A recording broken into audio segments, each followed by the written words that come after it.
Saudaraku yang dikasihi Tuhan, selamat pagi berkah dalam, ojo lali bahagia. Saudara, kita memberi senyum hari ini, Senin 30 Januari 2023. Mari kita awali permenungan kita hari ini dengan tanda kemenangan Kristus dalam nama Bapa dan Putra Roh Kudus. Amin. Permenungan kita diambil dari Injil Markus bab 5 ayat 1 sampai 20.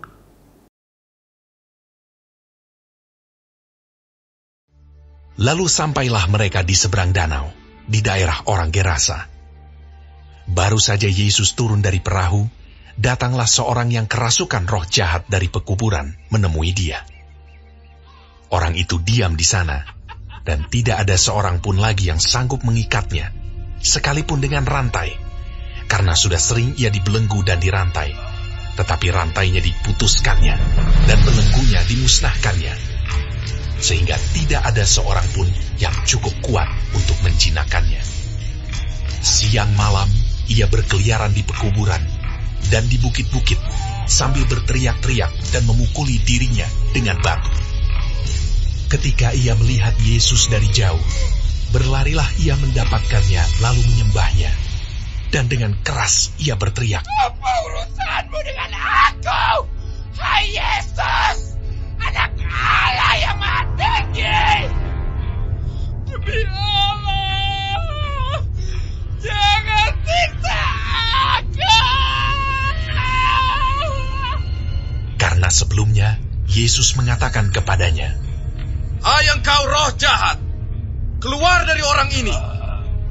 Kemudian ia bertanya kepada orang itu, "Siapa namamu?" Jawabnya, "Namaku Legion, karena kami banyak." Ia memohon dengan sangat supaya Yesus jangan mengusir roh-roh itu keluar dari daerah itu. Adalah di sana di lereng bukit sejumlah besar babi sedang mencari makan. Lalu roh-roh itu meminta kepadanya, katanya, "Suruhlah kami pindah ke dalam babi-babi itu. Biarkanlah kami memasukinya." Yesus mengabulkan permintaan mereka. Lalu keluarlah roh-roh jahat itu dan memasuki babi-babi itu. Kawanan babi yang kira-kira 2.000 jumlahnya itu terjun dari tepi jurang ke dalam danau dan mati lemas di dalamnya. Maka larilah penjaga-penjaga babi itu dan menceritakan hal itu di kota dan di kampung-kampung sekitarnya. Lalu keluarlah orang untuk melihat apa yang terjadi. Mereka datang kepada Yesus dan melihat orang yang kerasukan itu duduk, sudah berpakaian, dan sudah waras. Orang yang tadinya kerasukan legion itu. Maka takutlah mereka. Orang-orang yang telah melihat sendiri hal itu menceritakan kepada mereka tentang apa yang telah terjadi atas orang yang kerasukan setan itu dan tentang babi-babi itu. Lalu mereka mendesak Yesus supaya ia meninggalkan daerah mereka. Pada waktu Yesus naik lagi ke dalam perahu, orang yang tadinya kerasukan setan itu meminta supaya ia diperkenankan menyertai dia. Yesus tidak memperkenankannya, tetapi ia berkata kepada orang itu, "Pulanglah ke rumahmu, kepada orang-orang sekampungmu, dan beritahukanlah kepada mereka segala sesuatu yang telah diperbuat oleh Tuhan atasmu, dan bagaimana Ia telah mengasihani engkau." Orang itu pun pergilah dan mulai memberitakan di daerah Dekapolis segala apa yang telah diperbuat Yesus atas dirinya, dan mereka semua menjadi heran. Saudaraku yang dikasihi Tuhan, bacaan Injil hari ini tentang Yesus berjumpa dengan seorang yang kerasukan roh jahat dari pekuburan di daerah Gerasa. Orang ini sudah lama tinggal di pekuburan. Tidak ada yang berani mendekatinya karena begitu kuatnya roh jahat yang menguasai hidupnya. Ia hidup sendirian tanpa ada yang memperhatikan. Roh jahat yang menguasainya harus dikeluarkan dari tubuhnya. Dikatakan kehadiran Yesus membuat roh jahat itu ketakutan. "Apa urusanmu dengan aku, hai Yesus, Anak Allah yang Maha Tinggi? Demi Allah, jangan siksa aku." Ini ungkapan orang yang kerasukan roh jahat. Dan melihat penderitaan orang ini, lalu Yesus membebaskan orang itu dari kuasa roh jahat. Yesus menyembuhkan. Setelah ia disembuhkan, dibebaskan dari roh jahat yang menguasainya, ia ingin mengikuti Yesus. Tetapi Yesus tidak memperkenankan ia ikut, tapi memintanya untuk pulang ke rumah, ke kampungnya, dan menceritakan apa yang sudah dia alami.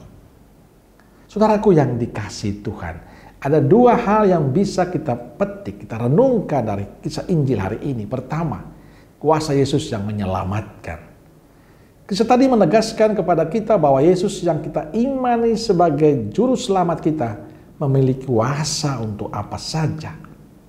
Dia mampu memberikan keselamatan bagi setiap orang yang datang dan percaya kepadanya.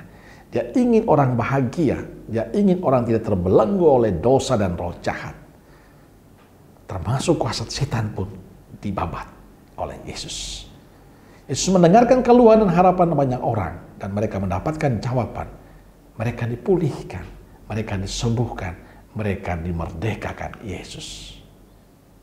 Yang kedua, pesan Yesus pada orang yang baru dipulihkan, pulanglah ke rumah, ke kampung, dan berilah kesaksian tentang apa yang dia alami bersama Yesus. Orang itu diminta untuk menunjukkan betapa kuasa Allah mengubah hidupnya menjadi hidup yang baru, hidup yang diberkati Tuhan. Atau dengan kalimat lain mau mengatakan pengalaman rahmat yang diterimanya hanya jangan berhenti pada dirinya. Dia mau bagikan kepada orang lain supaya orang juga merasakan sukacita, damai dan berkat dari Tuhan. Saudaraku yang dikasihi Tuhan, kisah Injil hari ini hendaknya menjadi inspirasi untuk kita. Untuk selalu percaya dan yakin bahwa Yesus mampu menyelesaikan segala sesuatu yang terjadi dalam kehidupan kita. Kuncinya adalah selalu percaya akan kuasa Yesus. Datang pada Yesus, persembahkan diri kita kepada Yesus. Dan hal yang tidak kalah penting adalah memberikan kesaksian tentang cinta dan kebaikan Tuhan dalam kehidupan kita. Amin. Semoga Allah yang Maha Kasih memberkati saudaraku sekalian, Bapa, Putra, dan Roh Kudus. Amin. Keluarga Kudus Nazaret, doakanlah kami. Amin. Berkah dalam.